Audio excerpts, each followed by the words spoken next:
Greetings, sports to the bone people. Welcome back to another video.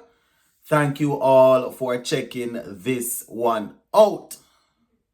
I tell you, my people, so we were well and truly beaten in the first test match against Australia. Barely made it into day 3. It was actually during the first session of day 3 that we lost the game. Australia securing victory by 10 wickets. Yes, my viewers and subscribers, 10 wickets they managed to secure victory by. Gonna go through the scorecard. Gonna talk about a few things that we would have few things I would have identified throughout the game. So just give a listening ear, and the comment section is there. You can let me know what you all think about the match. So West Indies, my people, going up against the number 1 rank test team. The people that really and truly watch the game and understand it would know that it was highly unlikely that we would have beaten Australia in their backyard. But what I'm gonna say is we saw something that we can work with going forward. We saw something that we can work with going forward. And we're talking about Shamar Joseph. We're talking about Kurt McKenzie, who got a half century, got in the 20s, and then wasn't able to carry on. Obviously, Australia would have been tough. You understand? And the second test is going to be even tougher. But what they need to get into their minds is that, listen, especially the guys in the top order batting, you need to try and score. That is the only way you're going to put pressure on us on the Australians. Look at Shamar Joseph and Kemar Roach in the back end. I'm not saying the guys that are facing the new ball should go out there and play careless. I'm just saying you have to be positive. Even before the game started, that is the main point that I was driving home. Being positive, being positive, you need to be positive. It didn't work. So let me just go through the scorecard here quickly, and then I will give my little piece. So Travis Head, he ended up being the man of the match, getting a century there. But the standout moment, the standout person in the game for me would have to be Shamar Joseph. I think he's just like the second highest run scorer for us. Right? Kurt McKenzie got a 50 and a 23, so that's a 70 odd. We would have seen Shamar Joseph getting 30 odd, and I think he got 15 in the second inning. So, that definitely put him up there. And he was the leading wicket taker for us. Right? So, going through the scorecard again, West Indies batting first, 188 all out. Right? 188 all out with Brathwaite 13, Tej Narayan Shandapur 6, Mackenzie 50, Arthur Ness 13, Hodge 12, Justin Greaves 5, Da Silva 6, Alzari Joseph 14, Moti 1, Kemar Roach 17 not out, Shamar Joseph 36. So that was in the first innings there, my people, and we would have seen Hazelwood and Pat Cummins picking up 4 wickets each. Now, when we went over to Australia's time to bat at first, they made 283 all out. Now, that is something that we have to commend the bowlers for. It might sound simple, and the fact that we lost the game, some people might be saying, how can you be saying commend them and we didn't win the game? But bowling out Australia for under 300 is indeed a good look there. You understand? And when we look at it, we were worried about, those guys occupying the crease and just scoring a ton load of runs. We were saying they were going to bat once. You can't call it say they bat one and quarter time, not even 1.5 time. They bat 1 and quarter because they were only chasing 20 in the 25, I think, in our 26, I think 25 in the second innings.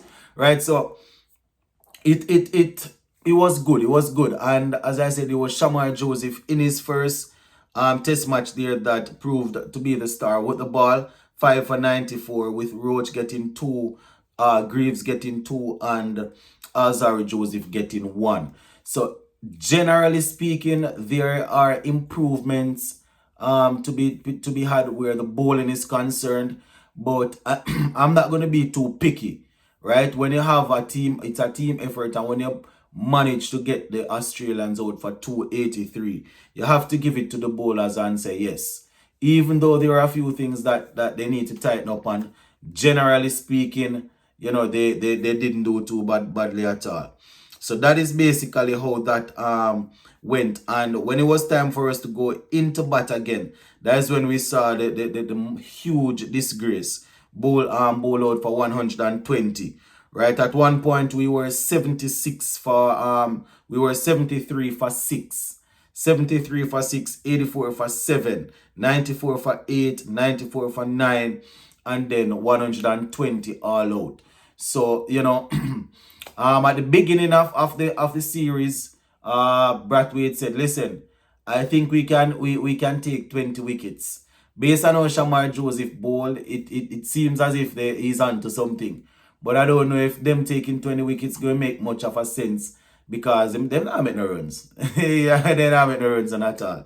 You understand? So that is something that you need to look on. Further down, we're going to talk about changes or possible changes going into the final game.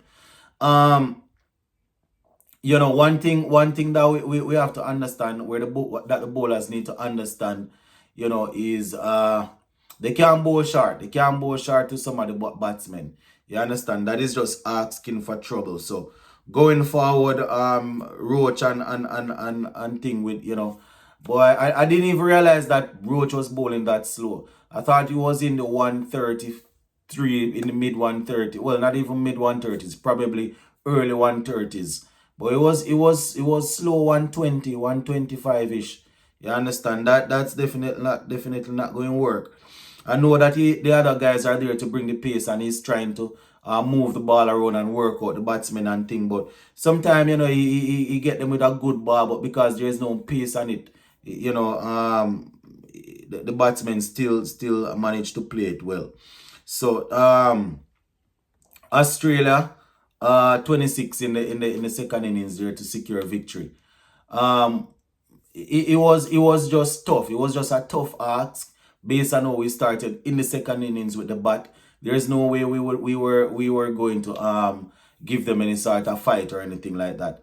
The only thing going back out there to defend the 20 odd runs that I was a little bit upset about is that Brathwaite didn't give Shamar Joseph the ball to open the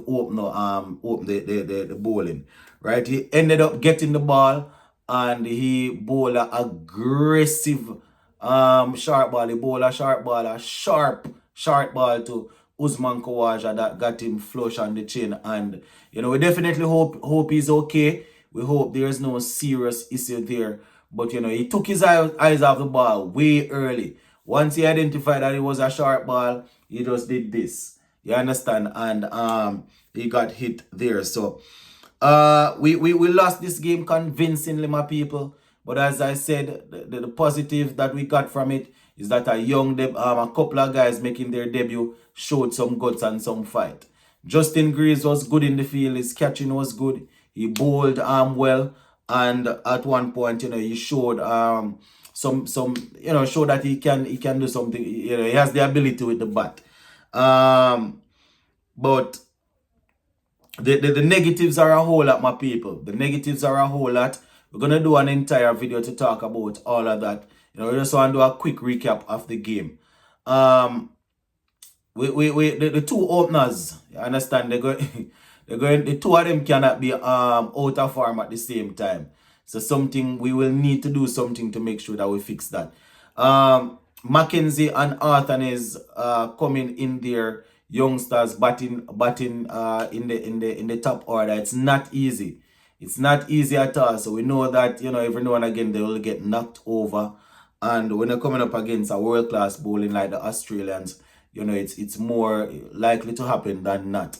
So they are going to use it as a learning experience. They're going to try to improve for the second test match.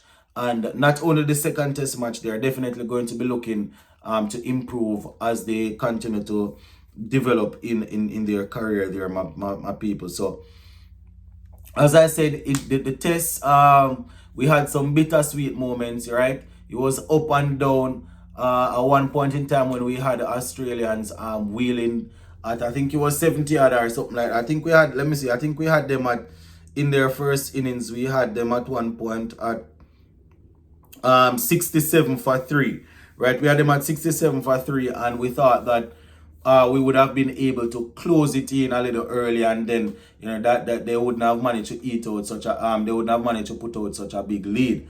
But these teams, is a reason why why they are ranked that high. I always say a lot of people don't believe in the ranking system, but it's a reason why they have 5 or 6 bowlers, and batsmen, whether they want combine or not. That's going to be in the top 10 when it comes on to ranking. It's a reason. You understand? So it was always going to be tough, my viewers and subscribers. So, we look forward to the second test. Probably going to do a couple of tweaking just to make sure that we are freshening things up. But